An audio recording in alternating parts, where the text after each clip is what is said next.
सद्गुरुनाथ महाराज की जय।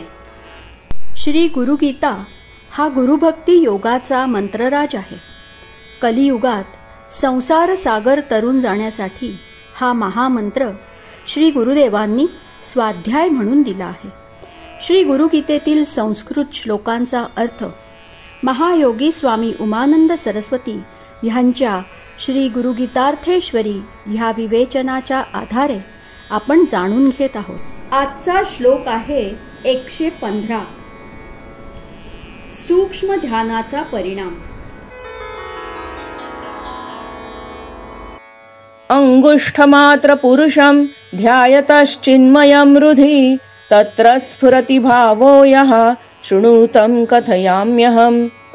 याप्रमाणे अंगठ्या एवढ्या चिन्मय आत्म्याचे ध्यान करता करता जो भाव स्फुरतो तो मी तुला सांगतो, त्याचे श्रवण कर। हृदयस्थ चिन्मय मूर्ती आकाराने अंगठ्या एवढी असते।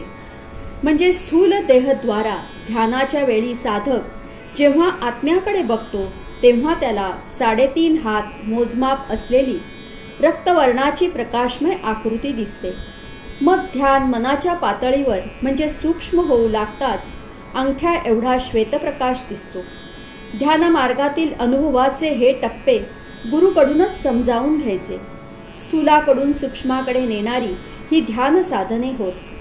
अशा चिन्मय ध्यानाने कोणते भाव साधकाच्या मनात स्फुरतात म्हणजे सूक्ष्म ध्यानाचे परिणाम पुढील श्लोक सांगेल। या आधीच्या श्लोकातून देहाच्या पातळीवरील ध्यानाने सप्तधातूंची शुद्धी, नाडी शुद्धी कशी होते हे सांगून झाले। प्रतिकदर्शन होणे हे देह शुद्ध झाल्याचेच लक्षण। आता चित्तशुद्धी झाली की सूक्ष्म ध्यान, चिन्मय ध्यान जमू लागते। चित्तशुद्धी म्हणजे वासनाक्षय। सूक्ष्म शरीर, लिंग देह अंगठ्या एवढा असतो।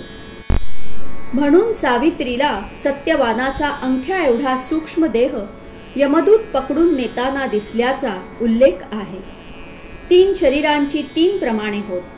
स्थूल देह 3.5 हातांचा, सूक्ष्म अंगुष्ठ प्रमाण तर कारण शरीर बोटाच्या वरच्या पेरा एवढे।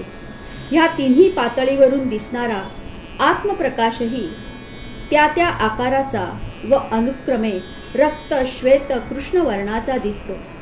साक्षात्काराचे अनुभव हे श्लोक सांगतात। सद्गुरुनाथ महाराज की जय।